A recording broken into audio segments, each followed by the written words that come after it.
Having spent the better part of late 2025 hanging around PCL detractors, Randy Callahan has now resurfaced on PCL itself. This has led to the rather absurd situation where Tom Brennan has decided to present us with the definitive 1992 story. According to Tom, Randy has spent years providing false information to fans and interviewers about the events in question. That period is now over, and viewers can finally expect the definitive version of events directly from Randy himself. This does, however, raise an obvious question. If Randy has allegedly spent years providing false information about the story, why should anyone assume he has suddenly decided to become a reliable narrator now? Tom has already repeated Randy's claim that he was never arrested, despite arrest records, court documents, and even a segment on Entertainment Tonight discussing the allegations. Are you going to shy away from Randy being arrested? Probably the best to stay on his good side. Listen, arrested's the wrong terminology. He did have something, and he explained it to me. You do it. This young man who wants anonymity was a minor when he had his run-in with a sleazy casting director. He wanted me to take off my clothes and just do certain sex acts for him to please himself. Casting director Randy Callahan, who auditioned actors for programs like Diagnosis Murder. Confidence in Randy's version of events seems somewhat premature. So what has Cumb's investigation uncovered? That the 1992 story actually occurred in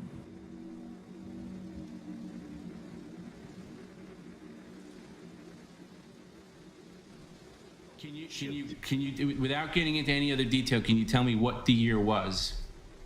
1994. Wow. Yeah. Wow. Breaking. No more, Dad.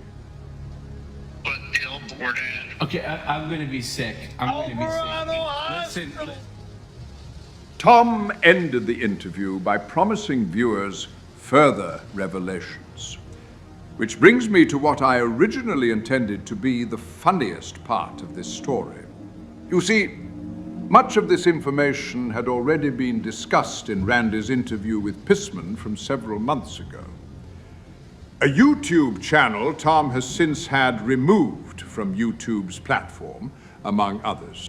That interview was later re-uploaded by Soviet Goat, meaning viewers not able to contain their excitement for this recent development could see what Randy's version of events was right now if they wanted. It's like someone sent him like something that... I almost feel sorry for him when I see some of these streams where he's in there drinking like old milk. Well, he ate rock candy until his mouth bled. Yeah. I just think you're pretty desperate to if you think you have a comedy strain to go and do shit. That's why they have to resort to your jokes so often, because they don't have anything.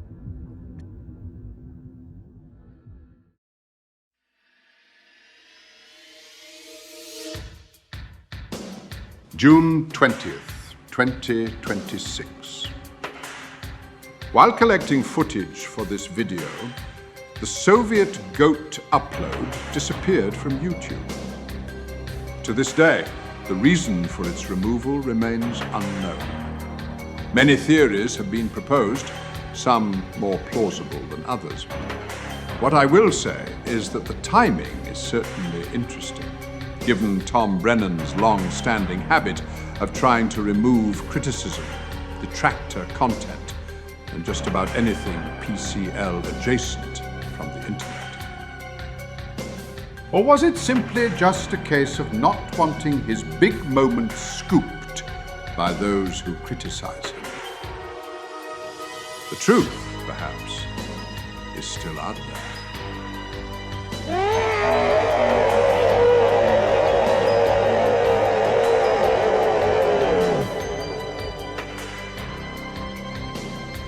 But to digress, if Randy has spent years giving contradictory accounts, why should it matter if anyone were to see them now? He has told me in no uncertain terms that he has told a version of this story to other fans over the years who have like contacted various ways, and he always says, I've never given a straight version of the story. I always kind of add something goofy to it, but I'm going to give you the real version that I've never given.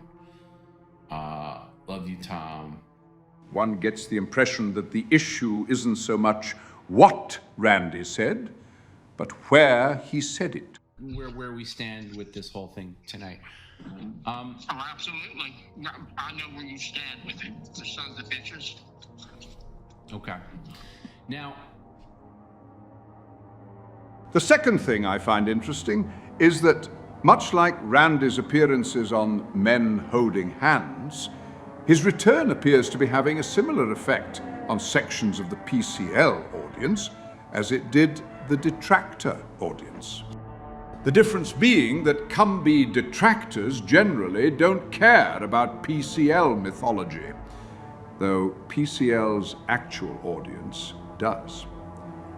Many comments under both the now removed detractor interview and PCL's official interview are already suggesting that dismantling the 1992 story could seriously damage PCL. Whilst I doubt it will be quite that dramatic, the 1992 story has been one of the most enduring and profitable pieces of scary peri-mythology for years. If Tom succeeds in convincing viewers that major parts of it are inaccurate, he may end up doing more damage to one of PCL's most valuable pieces of lore and revenue than any detractor ever managed.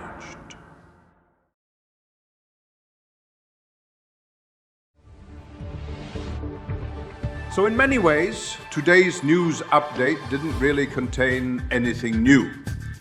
Tom continuing his long-running war against detractor content, a story Randy Callahan had already told 6 months ago, and further evidence that PCL remains heavily dependent on events that occurred during the Clinton administration.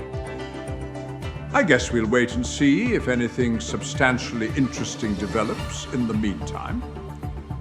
Now that Tom is working with Randy, he may ultimately discover that some mysteries are more valuable left unsolved.